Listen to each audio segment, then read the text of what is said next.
In the quiet heart of England, where the forests still whispered old secrets and the rivers moved like silver threads through green valleys, there was a village called Alderglen. Time moved gently there. No one hurried. The sun rose slowly above the thatched rooftops, and the smoke of cooking fires curled lazily into the soft morning air. Elena, a girl of just 12 winters, awoke to the scent of warm bread and damp wool. Her bed was straw, her blanket rough but comforting. Through a small window, pale light filtered in, carrying with it the distant cluck of hens and the snort of the family's only goat. She stretched quietly, so as not to wake her younger brother, who still lay curled beside her. The chill of the morning touched her cheeks, but it was not unpleasant. It was familiar. She sat up, tying her thick brown hair into a braid the way her mother had taught her. Today would be like most days, and that was a comfort.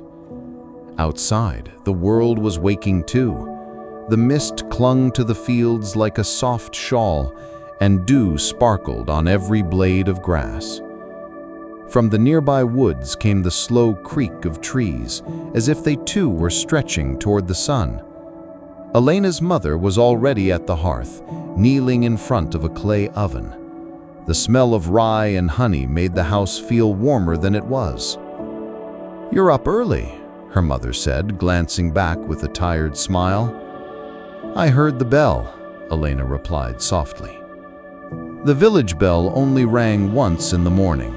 Its purpose wasn't urgency, it was simply a call to begin. The rhythm of morning. Elena's day began like most days had since she could walk. She fed the chickens, refilled the water barrel from the well, and swept the earth floor of their small home. Each task had its rhythm, its gentle music. The wooden broom brushing over dirt, the creak of the well rope, and the soft coos of hens. It was a quiet symphony of old ways. The village of Alderglen had perhaps 30 homes, each with thatched roofs and walls made of wattle and daub. Smoke rose from chimneys. Children carried water. Old women sat outside, mending clothes, their hands quick and eyes distant. No one rushed. There were no clocks. Time was told by the movement of shadows in the position of the sun, and for Elena, that was enough. A visit to the river. By mid-morning, Elena walked to the river with her basket of laundry. The riverbank was cool and shaded, and she liked the way the water caught the light. She sat on a smooth stone, dipped the linens into the stream, and scrubbed gently with ashes and lye soap. She didn't mind the work. It gave her time to think. Birdsong danced overhead, and once or twice she saw a fish leap, just a shimmer in the air and a quiet splash. Elena often wondered what the fish saw. Did they know of kings, of knights and castles? Probably not, and neither did she really. She had heard stories, of course, but they were distant and strange, like dreams half remembered. Here, all she knew was the flow of water, the scent of pine, and the way her fingers felt numb in the cold stream. She liked it that way. An afternoon with grandmother. Later that day, Elena sat beside her grandmother, who was nearly blind and rarely spoke, but she still spun thread with surprising grace, her fingers moving as if dancing. "Listen to the wheel," the old woman whispered. Elena tilted her head. The spinning wheel hummed gently, like a lullaby. "What does it say?" she asked. Her grandmother smiled without showing teeth. "It says the world goes on." That afternoon passed in threads and quiet stories. Her grandmother told her of winters long ago, of a plague that came and gone, and of a girl who once danced with a prince. Whether the story was true or imagined, Elena didn't ask. The sound of the wheel, the fire's crackle, and her grandmother's voice were enough. Evening in Alderglen.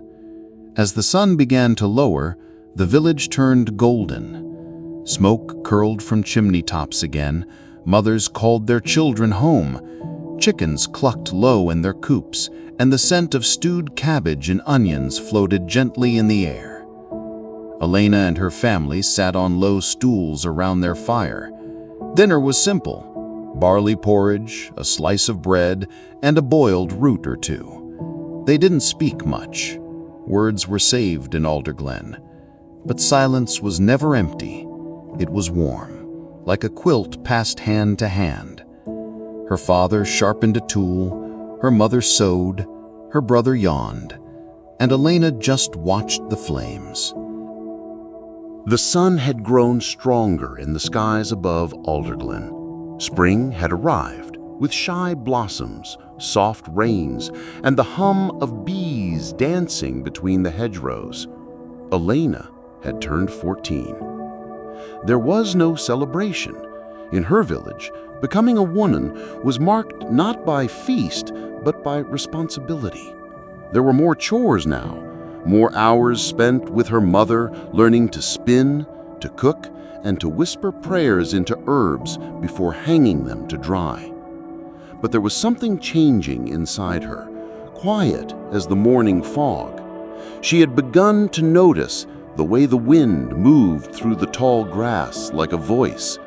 She noticed how her hands, once clumsy, now shaped bread with confidence, and how her thoughts lingered longer in silence. She was still a girl, but not quite. The loom and the field. On most days, Elena spent mornings at the loom, the wooden frame groaning softly with each pass of the shuttle. She worked beside other girls, her cousins and friends, none older than 20. Together, they wove wool into long bolts of cloth, their hands guided by rhythm, memory, and old song. They sang quietly, songs passed down from mothers to daughters, songs about birds and love, about saints and sorrow. There were songs that helped you count stitches, and songs that made the heavy hours lighter. At midday, Elena helped her father in the fields. The soil was cool between her toes, and the air was rich with the scent of earth and green things.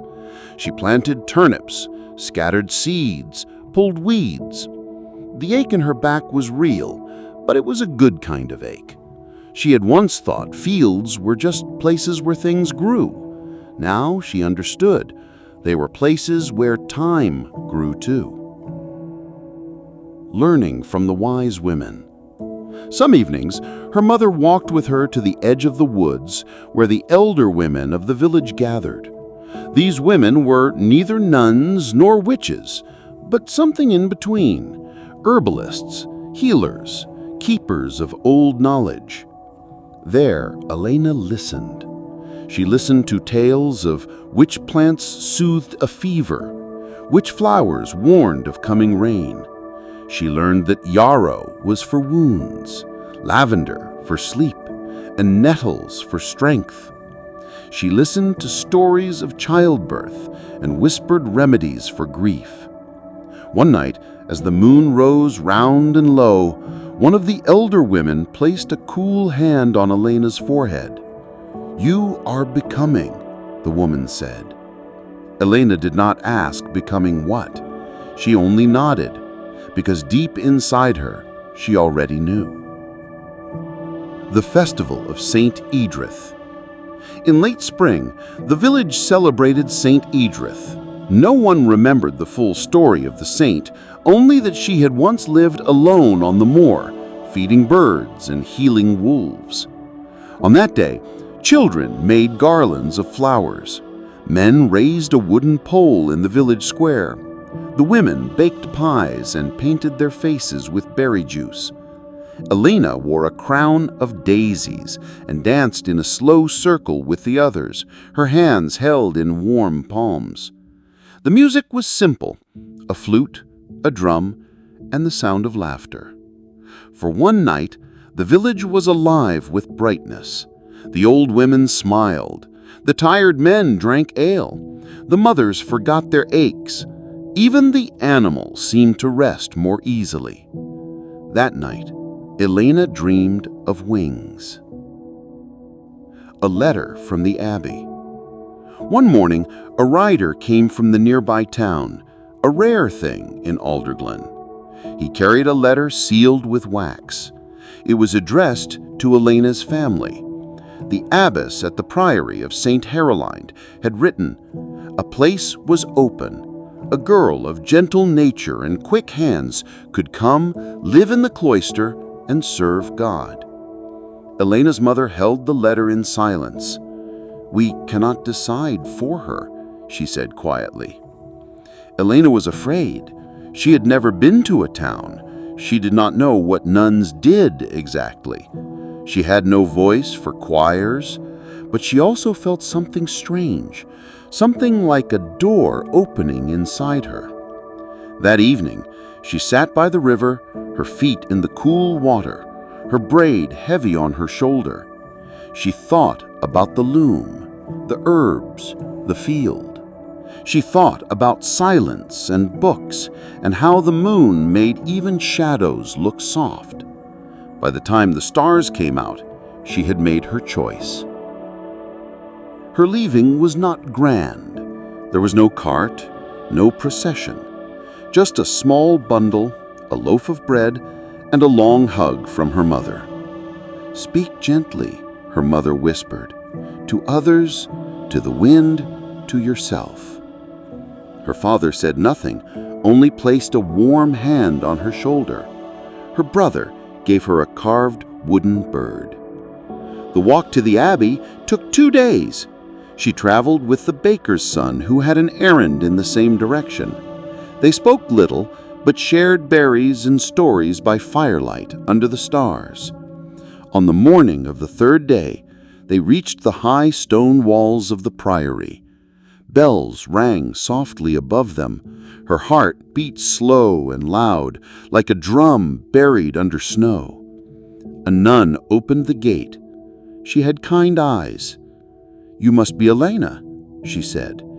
Elena nodded, her voice caught like thread on a nail. But as she stepped through the gate into the garden of the priory, she felt no fear, only a stillness wide and soft as a field of wheat. She did not look back. That night, her bed at the abbey was small but clean. A candle burned on the wall, and through the open window she could see the stars. They were the same stars above Aldергlen. She thought of her mother's hands, of the sound of the spinning wheel, of the river. She was not a child anymore, but she was still Elena. She closed her eyes. The candle flickered once, then twice, and then there was only quiet. The abbey was quiet in a way the village had never been. Not silent, but deeply, thoughtfully quiet. The kind of quiet that settles into the stones, that lives in the folds of robes and the curve of candlelight. Elena's first morning in the priory began before sunrise, when a soft bell echoed through the stone halls. It wasn't a harsh sound, it was soft, like wind brushing glass. She dressed in simple wool, brown, rough, and clean. Her hair, once in a long braid, was now tucked away beneath a white coif. She looked at herself in a small mirror of polished copper and barely recognized the still, serious girl in the reflection. She wasn't afraid, only still. The Garden of the Sisters. Sister Agnes was the herb mistress. She spoke softly, always with her eyes on the leaves she touched. "This is rosemary," she said, placing a sprig in Elena's hand, "for remembrance." They walked the garden path together, lavender for rest, thyme for strength, mint for clarity. Elena breathed it all in slowly. The garden was a world unto itself. Bees hummed. Birds nested in the stone walls. Every leaf seemed to know its purpose. Elena helped gather calendula and chamomile. She placed them in a woven basket and felt the texture of each flower between her fingers. The sun rose, but the garden stayed cool beneath the shadow of the abbey walls. Time moved slowly here, and that was all right. The scriptorium. In the afternoons, Elena was sent to the scriptorium, a room filled with light, ink, and the sound of quills scratching parchment. The nuns copied sacred texts by hand. Each letter was written with care, each margin adorned with vines and birds and stars. The work was not fast. It was never rushed. Sister Constance handed Elena a practice sheet. "Hold the quill like this," she said. "Not too tight. Let the ink flow like water." Elena learned to shape each letter carefully, her hands sometimes trembling, sometimes steady. She learned that silence was part of the writing, that prayer was not always words. It could be ink and breath and patience. She made mistakes, blots of ink, uneven lines, but no one scolded her. Mistakes were expected, even welcomed. Each page, Sister Constance said, was a mirror. Elena began to understand. Evenings and psalms. At Vespers, the sisters sang. Their voices rose together, soft, low, gentle as snowfall. Elena stood among them, her voice unsure but steady. The chapel smelled of beeswax and old stone. A single candle flickered before a carving of the Virgin, whose face looked almost kind. Elena didn't always understand the Latin words, but she felt the shape of them like pebbles dropped into a still pond. When the singing ended, they returned to their cells. Elena's room was no bigger than a closet, but she liked it. There was a bed, a wooden chair, and a window that opened to the sky. She lit a candle and wrote in a small book given to her by the abbess. Not scripture, just thoughts. "Today I learned lavender must be harvested before the sun is too high. The ink smells like smoke and salt. I think I am still Elena, the quiet sister." There was one nun who never spoke. Sister Merowyn was old, older than any other woman Elena had ever seen. Her skin was lined like bark. Her eyes always half closed, but her hands were sure. She worked in the infirmary. She made salves, tended wounds, and sometimes sat beside the dying, saying nothing, only holding their hands. Elena was asked to assist her one morning. She was nervous. But Sister Merowyn simply placed a hand on her shoulder and pointed to the mortar and pestle. Together, they crushed herbs in silence. They boiled water. They cleaned bandages. At the end of the day, Sister Merowyn took a piece of charcoal and wrote on a scrap of cloth, "You do not need many words to heal." Elena nodded. She felt her chest grow warm. The dream. That night, she dreamed she was walking through the abbey garden alone. The sky was dark, but the flowers glowed faintly, like stars had fallen into the soil. In her dream, she saw her mother, barefoot, standing by the lavender. She smiled. Elena reached for her, but she faded into mist. The flowers whispered. When she woke, she didn't feel afraid, just full of quiet. The letter. One morning, months later, a letter arrived from Alderglen. It was written in her brother's hand. "The goats are well, mother is strong, father is quieter. We miss you." "The carved bird you left behind broke its wing. I fixed it." Ilana smiled and pressed the letter to her chest. Later, she brought it to the garden and read it again under the hawthorn tree. She whispered a prayer, not with words, but with breath and stillness. The sky was wide above her. The wind passed gently through the leaves. Years passed, and Alina grew older within the quiet walls of the abbey. She learned that life was not made of grand moments, but of small, gentle things. A flower blooming patiently, a candle burning softly in the dark, a whispered word that healed more than medicine ever could.